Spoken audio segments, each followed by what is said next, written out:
بچپن میں مجھے یہ میری ماں نے بتایا تھا، بچپن میں مجھے نبی کا ذکر تو مصیبت کو ٹال دیتا ہے، نبی کا ذکر تو مصیبت کو ٹال دیتا ہے۔ آئیے حضرات جانی شاہ کے ساتھ میں خطیب مقرر نوجوان خطیب ذیشان حضرت بھائی عبد الجلیل صاحب کو میں دعوت سخن دینا چاہتا ہوں کہ وہ آپ کے روبرو ہیں، آپ آئے روبرو ہیں، آپ حضرات کو بہترین حضرت کا استقبال نعرے تکبیر و رسالت کے چھام کرے، نعرے تکبیر، پورا مجمع بولنا چاہیے، پورا مجمع، آخری پروگرام، آخری مقرر، اس کے بعد پھر پروگرام نہیں ہوگا شاید، اس لیے کہ میں نے سنا کہ اس گاؤں میں سال میں شہید کربلا، ذکر شہید کربلا 2 دن ہوتا ہے، تو آج یہ دوسرا دن ہے، اور الحمدللہ آپ لوگوں کی دعاؤں سے میں بھی دوسرا دن آپ کے روبرو ہوا، تو پورا مجمع نعرہ لگائے بابا سے پورے گاؤں میں آواز آئے، نعرے تکبیر،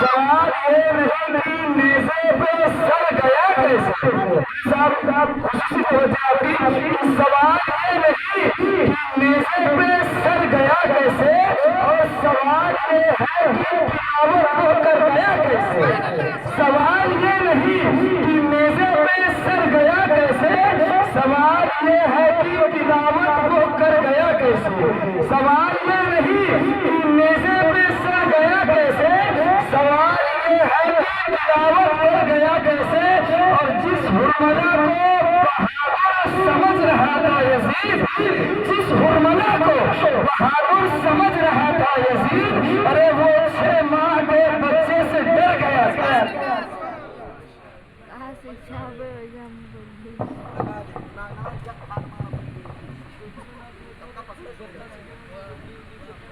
معزز سامعین و سامعات، السلام علیکم ورحمۃ اللہ وبرکاتہ۔ الحمدللہ رب العالمین، والصلاة والسلام علی سید الانبیاء والمرسلین، وعلی آلہ الطیبین الطاہرین، اما بعد، فاعوذ باللہ من الشیطان الرجیم، بسم اللہ الرحمن الرحیم، یا ایھا الذین آمنوا استعینوا بالصبر والصلاة ان اللہ مع الصابرین، ولا تقولوا لمن يقتل في سبيل الله أموات بل أحياء ولكن لا تشعرون، ولنبلونكم بشيء من الخوف والجوع ونقص من الأموال والأنفس والثمرات وبشر الصابرين۔ صدق اللہ مولانا العظیم وصدق رسولہ النبی الامین المکین الکریم، ونحن على ذلك لمن الشاهدين والشاكرين والحمدللہ رب العالمین۔ حضرات، بڑی ہی پرکیف محفل اور بڑے ہی اچھے انداز میں آپ تمامی حضرات نے ذکر شہدائے کربلا سماعت فرمایا، اور ہم سب کی بڑی خوش نصیبی ہے کہ جس کا ذکر ہم سماعت کر رہے ہیں ان کی اولادیں ہمارے درمیان تشریف فرما ہیں۔ حضرت امام حسین علیہ جدہ علیہ السلام کی اولاد ہمارے درمیان حضور پیر تقی طریقت رہبر راہ شریعت حضرت علامہ مولانا سید مظہر الانوار نیر میاں صاحب قبلہ تشریف فرما ہے، اور آپ کے صاحبزادے سید حرم صاحب بھی تشریف فرما ہے۔ یہ ہم سب کی بڑی خوش نصیبی ہے جو ہم لوگ آپ کے چہرے پاک کی زیارت سے مستفید ہو رہے ہیں۔ بڑے اچھے انداز میں آپ نے نعت خواہ حضرات سے، حفاظ کرام سے نعت و منقبت کے اشعار کربلا کے تعلق سے سماعت فرمائے۔ اب میں بغیر کسی تمہید کے اپنی گفتگو کا آغاز اپنے دستور کے مطابق حضور رسول خطیب قطب وقت غوث زمان علامہ مولانا شاہ حضور نعیم عطا شاہ سلونی رضی اللہ تعالیٰ عنہ کے لکھے ہوئے اشعار سے کرتے ہیں۔ آپ فرماتے ہیں کہ سلامی روضہ اقدس پہ جاتے ہیں خدا والے، سلامی روضہ اقدس پہ جاتے ہیں خدا والے، جہاں یہ کربلا پہنچے تو پھر ہیں کربلا والے، اور شہ کون و مکہ مظلوم و بے کس کربلا والے، قیامت تک تجھے روئیں گے سب ارض و سما والے۔ اور حسین ابن علی نے معرکے میں کر دیا ثابت، خدا کی راہ میں یوں سر کٹاتے ہیں خدا والے، اور چراغ خانہ زہرا رہے گا تا ابد روشن، چمک اپنی اندھیروں میں بھی دیتے ہیں ضیا والے، اور علی سے مرتبہ پایا علی کے نام لیوا ہے، زمانے بھر میں کہلاتے ہیں جتنے بھی خدا والے، اور مودت اہل بیت مصطفیٰ کی فرض ہے ہم پر، طریق حق سے بھٹکے ہیں کہاں راہ خدا والے، اور نعیم آنکھوں سے خاک کربلا میں نے لگائی ہے، کہاں پہنچیں گے میری منزلت کو کیمیا والے، کہاں پہنچیں گے میری منزلت کو کیمیا والے۔ درود پاک کا نذرانہ پیش کریں۔ اللہم صلی علی سیدنا و نبینا مولانا محمد البارک وسلم، صلو علیہ الصلاۃ والسلام علیک یا رسول اللہ صلی اللہ تعالی علیہ وسلم۔ میں نے دوسرے پارے کی مقدس آیات پڑھنے کا شرف حاصل کیا ہے۔ اللہ رب العزت ارشاد فرماتا ہے، یا ایھا الذین آمنوا استعینوا بالصبر والصلاۃ، اے ایمان والو مدد طلب کرو صبر سے اور نماز سے، ان اللہ مع الصابرین، بے شک اللہ صبر کرنے والوں کے ساتھ ہے۔ وَلَا تَقُولُوا لِمَنْ يُقْتَلُ فِي سَبِيلِ اللَّهِ أَمْوَاتٌ، جو اللہ کی راہ میں شہید ہو جائیں، قتل کیے جائیں، انہیں مردہ نہ کہو بلکہ وہ زندہ ہیں، بل احیاء ولیکن لا تشعرون، بلکہ وہ زندہ ہیں لیکن تمہیں اس کا شعور نہیں۔ پھر وَلَنَبْلُوَنَّكُمْ بِشَيْءٍ مِّنَ الْخَوْفِ وَالْجُوعِ، اللہ نے فرمایا ہم آزمائیں گے خوف سے، ڈر سے، پھلوں کے نقصان سے، وَنَقْصٍ مِّنَ الْأَمْوَالِ، پھلوں کے نقصان سے، وَالْأَنفُسِ، جان کے نقصان سے، وَالثَّمَرَاتِ، پھلوں کے نقصان سے، وَبَشِّرِ الصَّابِرِينَ، اور خوشخبری سنا دو صبر کرنے والوں۔ اللہ نے آزمائش کی ان بندوں کو آزمایا جنہوں نے اللہ کی بارگاہ میں محبت کا دعویٰ کیا۔ انبیاء کرام نے دعویٰ کیا تو انبیاء کرام بھی آزمائے گئے، اور جس نے بھی دعویٰ کیا آزمایا گیا، لیکن اللہ نے آزمایا اور انہیں سرفراز بھی فرمایا۔ اللہ رب العزت نے حضرت نوح علیہ السلام کو آزمایا، طوفان نوح آیا، ان کے دشمنوں کو تباہ و برباد کر دیا، لیکن نوح علیہ السلام کو اللہ نے بچا لیا۔ اللہ نے حضرت ابراہیم علیہ السلام کو آزمایا، ان کے دشمن نمرود کو تباہ و برباد کر دیا۔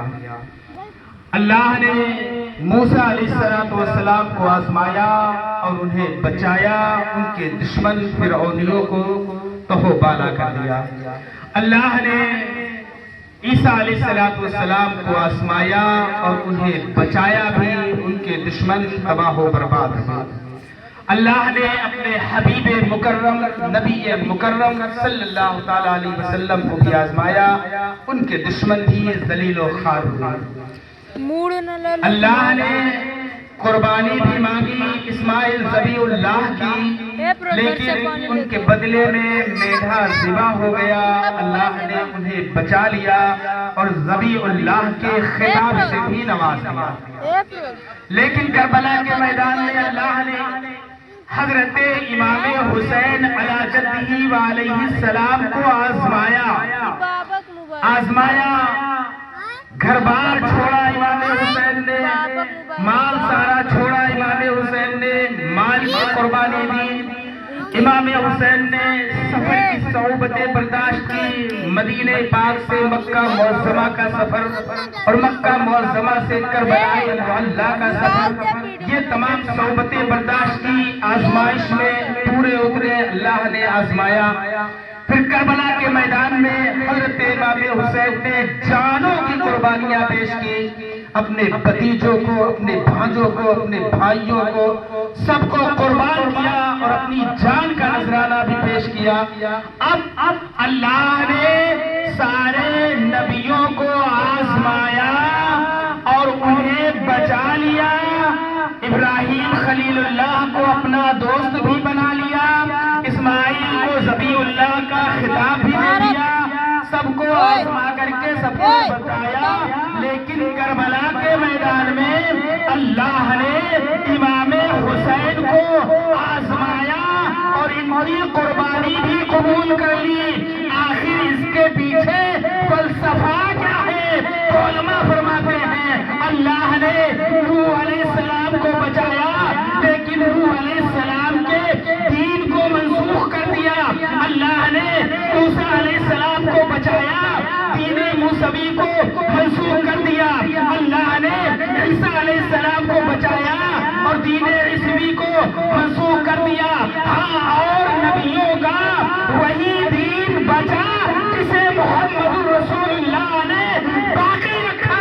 لیکن کربلا کے میدان میں حضرت امام حسین کی قربانی اللہ نے قبول کر لی اور قیامت تک کے لیے دین محمدی کو بقا بخشی، دین محمدی کو بچایا، حسین کی قربانی قبول کر کے۔ یا رسول اللہ، یا حسین، یا حسین، یا حسین، یا علی، یا علی، اللہ اکبر۔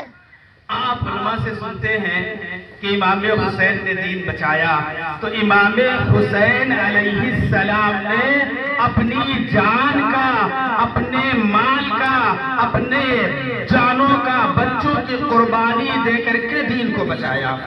اب بچتا کس سے ہے؟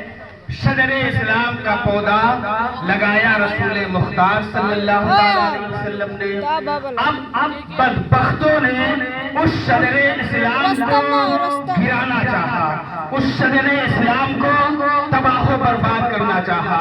اب صدر اسلام کے گرد پہرا لگا دیا گیا، اسے پانی نہ ملے گا، صدر اسلام سوکھ جائے گا، صدر اسلام ختم ہو جائے گا۔ اب جب صدر اسلام سوکھ رہا تھا، جس پودے کو لگایا تھا رسول مختار نے اور جسم کو پروان چڑھایا تھا رسول مختار نے، اب اس شجر اسلام کے لیے خون کی ضرورت پیش آئی کہ اب اس شجر اسلام کو خون چاہیے جس کے صدقے میں شجر اسلام پھلتا پھولتا نظر آئے۔ اور یہی بات جب ہندوستان کے اس مرد مجاہد جسے دنیا سید سالار مسعود غازی کے نام سے جانتی ہے، جب اس نے پڑھا تھا کہ ہاں کربلا میں ہمارے حسین اعظم کا خون بہا، تو اللہ نے شجر اسلام کو پروان چڑھایا۔ ہاں، انہی کی نسل میں، مولا کائنات کی نسل میں ایک ایسا فرزند ہوگا جس کا خون ہندوستان کی سرزمین پر بہے گا، تو ہندوستان کی سرزمین پر اسلام کا بول بالا ہوگا۔ وہ سید سالار مسعود غازی جنہوں نے اپنا خون بہایا ہندوستان کی سرزمین پہ آ کے اور سید الشہداء فی الہند کا خطاب پایا، یہ سید سالار مسعود غازی جس شخصیت کی دعا سے پیدا ہو رہے ہیں، اس شخصیت کا نام حضرت سید بدیع الدین زندہ شاہ مدار، اور اسی شخصیت سید بدیع الدین زندہ شاہ مدار کی خانقاہ کے سجادہ نشین حضور نیر میاں صاحب قبلہ اس جلسے میں، اس محفل میں اس ذکر فعال پہ تشریف فرما ہے اور ان کے روبرو یہ ذکر خیر ہو رہا ہے۔ تو حضرت امام حسین اب شجر اسلام کے لیے خون چاہیے رسول اللہ کا، اس لیے کہ لگایا تھا شجر اسلام کا پودا رسول اللہ نے۔ اب کون ہے جس کے اندر رسول پاک کا خون ہے؟ اس لیے کہ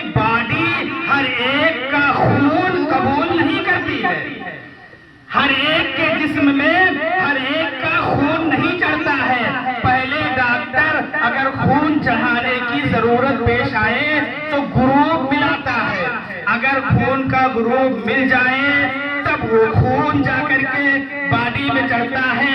اب شجر اسلام کے لیے بانی اسلام کا گروپ چاہیے اور بانی اسلام کا خون کہاں ملے گا؟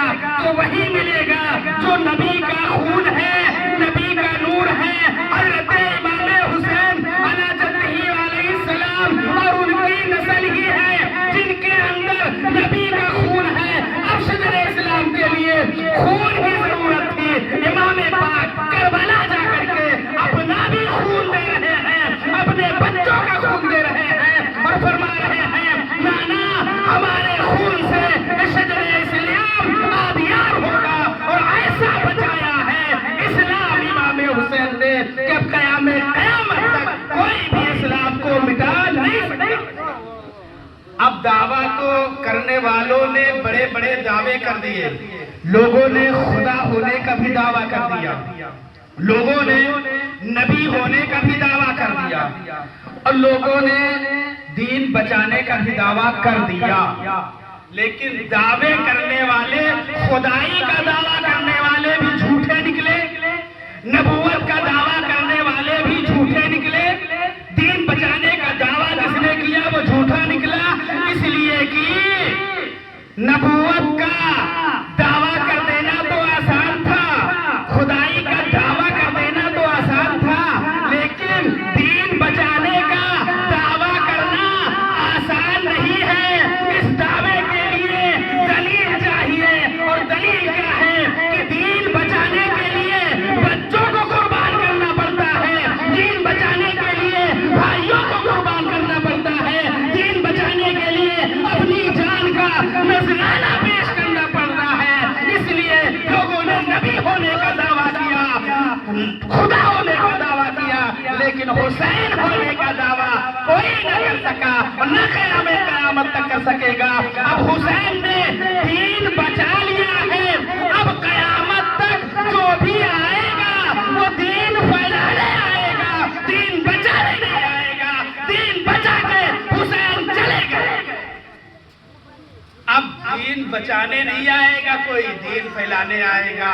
اور جو بھی آیا ہے آپ دیکھیں دین پھیلانے آیا ہے، اور دین پھیلانے میں حضرت امام حسین علیہ السلام کی اولاد ہی آگے آگے آپ کو نظر آئے گی. جہاں کہیں دیکھیں گے حسینی سید آپ کو نظر آئیں گے، حسنی سید آپ کو نظر آئیں گے، اور انہی کے ذریعے سے ساری دنیا میں دین پھیلا اور آج اسلام کی شمع روشن نظر آ رہی ہے. تو حضرت امام حسین علیہ السلام مکہ معظمہ سے آج سے کو سفر کر رہے ہیں کربلا معلیٰ کے لیے. آپ کو پتا ہے آپ نے پہلے اپنے بھائی مسلم بن عقیل کو بھیجا تھا، ان کے 2 بچے ان کے ساتھ تھے. وہ پہنچے تھے جب کوفے کی سرزمین پر، لوگوں نے بڑے شاندار طریقے سے استقبال کیا تھا. تاریخ کربلا آپ نے سماعت فرمائی ہے. اتنا وقت نہیں کہ تاریخ کربلا بیان کی جائے، بس مختصر سے لفظوں میں مختصر سے گفتگو کر کے اپنی بات آگے بڑھاتے ہیں. 2 بچوں کو لے کر کے گئے تھے امام مسلم اور شاندار استقبال کیا تھا کوفے والوں نے. لیکن چند ہی دن گزرے، کہاں ہزاروں کی تعداد میں لوگوں نے بیعت کر لی تھی، اپنی جانیں قربان کرنے کا عہد کیا تھا. لیکن چند ہی دن گزرے کہ ایک نابکار ابن زیاد جیسا بدبخت جب آیا وہاں پہ اور اس نے لالچ دیا، تو لالچ